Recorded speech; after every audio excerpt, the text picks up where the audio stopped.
അടുത്ത ഒരു അപ്രോച്ച് എന്ന് പറയുന്നതാണ് ഡിവൈഡ് ആൻഡ് കോൺകർ അപ്രോച്ച് എന്ന് പറയുന്നത്. ആ ഒരു പേര് തന്നെ നമുക്ക് മനസ്സിലാവും, ഡിവൈഡ് ആൻഡ് കോൺകർ. സോ നമ്മുടെ മുമ്പിലുള്ള ഒരു പ്രോബ്ലം ഉണ്ടെങ്കിൽ അവിടെ നമ്മൾ ചെയ്യുന്നത് എന്താ ചെയ്യും, ആ ഒരു പ്രോബ്ലത്തെ ഡിഫറെൻ്റ് ആയിട്ട് ഡിവൈഡ് ചെയ്യും. അതായത് അതിൽ വരുന്ന മെയിൻ സാധനം എന്ന് പറയുന്നത് ഡിവൈഡ്, കോൺകർ ആൻഡ് കമ്പൈൻ എന്ന് പറയുന്ന ഒരു മെത്തേഡാണ്. The strategy involve solving A problem recursively through 3 main steps.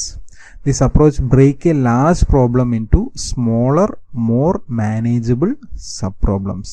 നമ്മളതിനെ ഡിഫറെൻറ്റ് സബ് പ്രോബ്ലംസ് ആയിട്ട് ഡിവൈഡ് ചെയ്തതിന് ശേഷം ഈ ഓരോ സബ് പ്രോബ്ലംസും സോൾവ് ചെയ്ത് ഫൈനലി ഇതിനെ നമ്മൾ കമ്പൈൻ ചെയ്യുക. സോ സ്റ്റെപ്പ് 1 എന്ന് പറയുന്നത് divide the problem into smaller sub problems. The problem is recursively divided until the subproblems are small enough to be solved directly. Complex ആയിട്ടുള്ള ഒരു പ്രോബ്ലത്തിനെ നമ്മൾ ചെറിയ പ്രോബ്ലംസുകളാക്കി മാറ്റി നമുക്ക് സോൾവ് ചെയ്യാൻ പറ്റുന്ന, മാനേജ് ചെയ്യാൻ പറ്റുന്ന സിമ്പിൾ പ്രോബ്ലം ആകുന്നവരെ അതിനെ ഡിവൈഡ് ചെയ്തുകൊണ്ടിരിക്കും. എന്നിട്ടത് നമ്മൾ സോൾവ് ചെയ്യാൻ ശ്രമിക്കും. Each sub problem represent part of the original problem but is simpler and more manageable method. Okay, അതാണ് സ്റ്റെപ്പ് 1 എന്ന് പറയുന്നത്. സ്റ്റെപ്പ് 2 എന്ന് പറയുന്നത് conquer the sub problems by solving them directly. Once the problem is divided into small parts, these smaller parts are solved individually. നമ്മൾ separate solve ചെയ്യാണ് അവിടെ ചെയ്യുക. നമുക്ക് മാനേജബിൾ ആയിട്ടുള്ള ചെറിയ പ്രോബ്ലംസ് ആക്കി നമ്മളതിനെ മാറ്റുന്നു. It usually involves recursion and often include A base case. So ഈ ഒരു ബേസ് കേസിൽ എത്തിക്കഴിഞ്ഞിട്ടുണ്ടെങ്കിൽ നമ്മൾ എന്ത് ചെയ്യും, തിരിച്ച് മെയിൻ ആയിട്ടുള്ള എല്ലാത്തിനെയും കൂടെ കമ്പൈൻ ചെയ്തിട്ട് നമ്മളതിനെ സോൾവ് ചെയ്യാണ് അവിടെ ചെയ്യുക. When the base case is reach, the sub problems is solve with basic operations. And the step 3 എന്ന് പറയുന്നത് അതിനെ കമ്പൈൻ ചെയ്യുക. Combine the solution of sub problems to solve the original problem. The results from the conquered subproblems are used to build up the solution. അതിൻ്റെ final പ്രോബ്ലത്തിൻ്റെ സൊല്യൂഷനിലേക്ക് build ചെയ്ത് അതിനെ larger സൊല്യൂഷനാക്കി മാറ്റുകയാണ് ചെയ്യുക. So അങ്ങനെയാണ് ഈ മെത്തേഡ് വെച്ചിട്ട് നമ്മൾ പ്രോബ്ലത്തിനെ അപ്രോച്ച് ചെയ്യുക. സോ ഈ ഒരു മെത്തേഡിനകത്ത് റിക്കേർഷൻ എന്ന് പറയുന്ന മെത്തേഡാണ് ദ കീ ഫീച്ചർ. നമ്മളതിനെ ഡിഫറെൻറ്റ് ഫങ്ഷൻസുകളാക്കി മാറ്റാം. സോ ഞാൻ എൻ്റെ പ്രീവിയസ് ലെക്ചേഴ്സുകളിൽ ഇത് ഡിസ്കസ് ചെയ്തിട്ടുണ്ടായിരുന്നു. നമുക്കൊരു കോംപ്ലക്സ് പ്രോബ്ലം ഉണ്ടെങ്കിൽ ഇതിനെ ഡിഫറെൻറ്റ് സബ് പ്രോബ്ലംസ് ആയിട്ട് ഡിവൈഡ് ചെയ്ത്, നമ്മൾ പൈതൺ പ്രോഗ്രാമിംഗ് ആണെങ്കിൽ ഇതിനെ ഓരോ പ്രോബ്ലത്തിനെയും സെപ്പറേറ്റ് ഫങ്ഷൻസുകളായിട്ട് നമ്മൾ എഴുതിയിട്ട് ഈ ഫങ്ഷനെയെല്ലാം നമ്മൾ മെയിനിലേക്ക് കോൾ ചെയ്ത് റൺ ചെയ്യുന്ന ഒരു മെത്തേഡ്.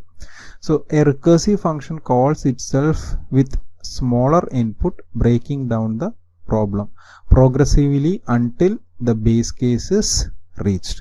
സോ നമ്മൾ ഇതിനു മുമ്പ് കണ്ട ആ ഒരു മെത്തേഡ് തന്നെ ബേസ് കേസ് എത്തുന്നവരെ ഇത് റൺ ചെയ്തുകൊണ്ടിരിക്കും. ബേസ് കേസ് എത്തിയതിന് ശേഷം ഇതെല്ലാം കൂടെ കമ്പൈൻ ചെയ്തിട്ട് ഫൈനൽ ഔട്ട്പുട്ട് നമുക്കവിടെ കിട്ടും. സോ ആ ഒരു റിക്കേഴ്സീവ് മെത്തേഡ് നമ്മൾ ഓൾറെഡി വിത്ത് എക്സാമ്പിൾ പ്രീവിയസ് ലെക്ചേഴ്സിൽ കണ്ടിട്ടുള്ളതാണ്. സോ ഇതിൻ്റെ ഒരു എക്സാമ്പിൾ നമ്മൾ പറയുകയാണെങ്കിൽ ഈ മെർജ് ആൻഡ് സോർട്ട് അൽഗോരിതം എന്ന് പറയുന്നത് ഇതിന് പറ്റിയൊരു ബെസ്റ്റ് എക്സാമ്പിളാണ്. The merge sort algorithm closely follows the divide and conquer paradigm. So ഈ മെർജ് സോർട്ടിൽ നമ്മൾ ബേസിക്കലി എന്താ ചെയ്യാന്ന് പറഞ്ഞു കഴിഞ്ഞാൽ ഇതിനെ നമ്മൾ ഡിഫറെൻറ്റ് എലമെൻസുകളായിട്ട് ഇതിനെ ഡിവൈഡ് ചെയ്യുകയാണ് ചെയ്യുക. അതിനുശേഷം we sort the 2 subsequents recursively using merge sort. Finally we combine the 2 sorted sequences to produce the sorted answer. So ഇതിൻ്റെ ഒരു എക്സാമ്പിൾ നമ്മൾ നോക്കുകയാണെങ്കിൽ, സപ്പോസ് നമുക്ക് ഇതുപോലെ ഒരു സീക്വൻസ് തന്നിട്ട് എന്തെന്ന് വിചാരിക്കുക, ഇതിനെ നമ്മൾ സോർട്ട് ചെയ്യണമെന്നുണ്ടെങ്കിൽ നമ്മൾ ഇതിനെ എന്ത് ചെയ്യും, ആദ്യം ഇതിനെ ഹാഫായിട്ട് ഡിവൈഡ് ചെയ്യും, 2 സെക്ഷനായിട്ട് ഡിവൈഡ് ചെയ്യും. എന്നിട്ട് ആ ഒരു സെക്ഷനെ പിന്നെ നമ്മൾ ഡിവൈഡ് ചെയ്യും. അതുപോലെ തന്നെ ഈ അടുത്ത സെക്ഷനെ ഇതുപോലെ സെപ്പറേറ്റ് ആയിട്ട് ഡിവൈഡ് ചെയ്യും. എഗെയിൻ നമ്മളതിനെ പിന്നെയും ഡിവൈഡ് ചെയ്യും.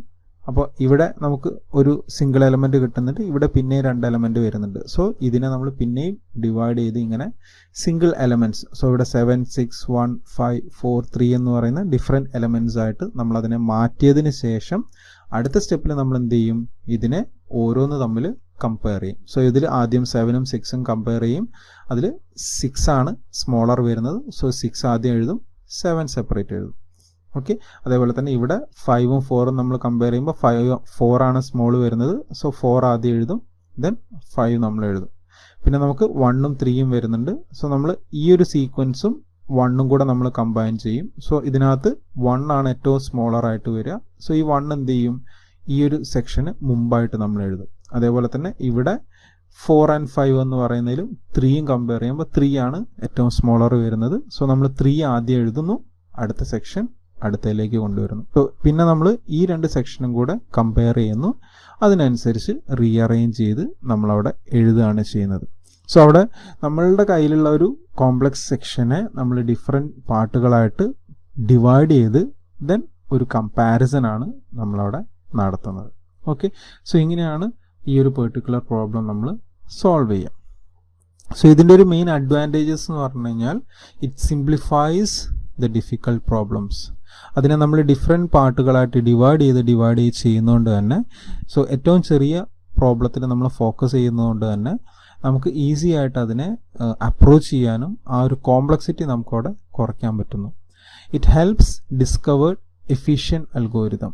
സോ ഇതിനെ നമ്മൾ ഡിവൈഡ് ചെയ്യുന്നതുകൊണ്ട് ഏറ്റവും ബെസ്റ്റ് സൊല്യൂഷൻ, അതിനെ നമുക്ക് കുറച്ചുകൂടി എഫിഷ്യൻ്റ് ആയിട്ടുള്ള ഒരു അൽഗോരിതത്തിലേക്ക് അപ്രോച്ച് ചെയ്യാൻ നമുക്കവിടെ പറ്റുന്നു. Effective memory cash usage. Different problems ആയിട്ട് ചെയ്യുന്നതുകൊണ്ട് തന്നെ ഓരോ സബ് പ്രോബ്ലം സോൾവ് ചെയ്ത് വരുമ്പോൾ നമുക്ക് മെമ്മറി അവിടെ അധികമായിട്ട് നമ്മൾ യൂസ് ചെയ്യുന്നില്ല. ഓരോ സിമ്പിൾ പ്രോബ്ലംസ് ആയതുകൊണ്ട് തന്നെ മിനിമം മെമ്മറിയിൽ നമ്മളത് സോൾവ് ചെയ്ത് കഴിഞ്ഞിട്ടാണ് അടുത്ത സ്റ്റേജിലേക്ക് പോകുന്നത്. അപ്പോൾ നമ്മൾ അടുത്ത സ്റ്റേജിലേക്ക് പോകുമ്പോൾ പഴയ പ്രോബ്ലത്തിൻ്റെ ആ ഒരു മെമ്മറി നമ്മൾ റിലീസ് ചെയ്തിട്ടുണ്ടാവും. സോ മെമ്മറി യൂസേജും നമ്മളവിടെ ഇംപ്രൂവ് ചെയ്യുന്നുണ്ട്. Also it improves computational precision. So കുറച്ചുകൂടെ പ്രിസൈസ് ആയിട്ടുള്ള ആൻസേഴ്സ് നമുക്കവിടെ കിട്ടും. അതേപോലെ തന്നെ പാരലൽ എക്സിക്യൂഷൻ നമുക്ക് പോസിബിൾ ആണ്. സബ് പ്രോബ്ലംസ് ആയിട്ട് ചെയ്യുന്ന സമയത്ത് നമുക്ക് പാരലൽ ആയിട്ട് എക്സിക്യൂഷൻ ചെയ്യാൻ പറ്റുന്നതുകൊണ്ട് തന്നെ ഫാസ്റ്റായിട്ട് നമുക്ക് എന്ത് ചെയ്യാൻ പറ്റും, ഔട്ട്പുട്ട് കൊണ്ടുവരാൻ പറ്റും. സോ അതിൻ്റെ ഡിസഡ്വാൻറ്റേജസ് എന്ന് പറയുന്നത് റിക്കേർഷൻ ഓവർഹെഡ് ആണ്. റിക്കേർഷൻ പഠിച്ച സമയത്ത് പറഞ്ഞു, സെയിം സാധനം തന്നെ ഫംഗ്ഷൻ തന്നെ നമ്മൾ പിന്നെ റിപ്പീറ്റ് ചെയ്ത് ചെയ്യുന്ന സമയത്ത് വളരെ കോംപ്ലക്സ് ആയിട്ടുള്ള സാധനങ്ങളൊക്കെ ആണെങ്കിൽ കുറേ ടൈം ഇങ്ങനെ റിപ്പീറ്റ് ചെയ്യുന്ന സമയത്ത് മെമ്മറി കൂടുതൽ എടുക്കാനുള്ള ചാൻസ് ഉണ്ട്. അതേപോലെ തന്നെ കോംപ്ലക്സിറ്റി ഫോർ ലാർജ് പ്രോബ്ലം, വളരെ വലിയ പ്രോബ്ലംസ് ഒക്കെയാണ് എന്നുണ്ടെങ്കിൽ അതിന് കോംപ്ലക്സിറ്റി കുറച്ചുകൂടെ കൂടുതൽ വരാനുള്ള ചാൻസ് ഉണ്ട്. അതുപോലെ തന്നെ വളരെ സിമ്പിളായിട്ടുള്ള ടാസ്ക് ആണെങ്കിൽ അത് ഇൻഎഫിഷ്യൻ്റ് ആയിരിക്കും. വളരെ സിമ്പിൾ സാധനങ്ങളൊക്കെ നമുക്ക് ഒറ്റയടിക്ക് ചെയ്യാൻ പറ്റുന്നുണ്ടെങ്കിലും അതിനെ പിന്നെ ഡിവൈഡ് ചെയ്ത് ചെയ്യുകയാണെങ്കിൽ ഇറ്റ്സ് ഇൻഎഫിഷ്യൻറ്റ്. സോ അതുകൊണ്ട് തന്നെ നമ്മുടെ മുന്നിലുള്ള പ്രോബ്ലം എന്താണോ ആ ഒരു പ്രോബ്ലത്തിൻ്റെ പാറ്റേൺ മനസ്സിലാക്കിയതിന് ശേഷം അത് നമ്മൾ അപ്രോച്ച് ചെയ്യും. സോ ഇതൊക്കെയാണ് അതിൻ്റെ ഡിസഡ്വാൻറ്റേജസ് എന്ന് പറയുന്നത്.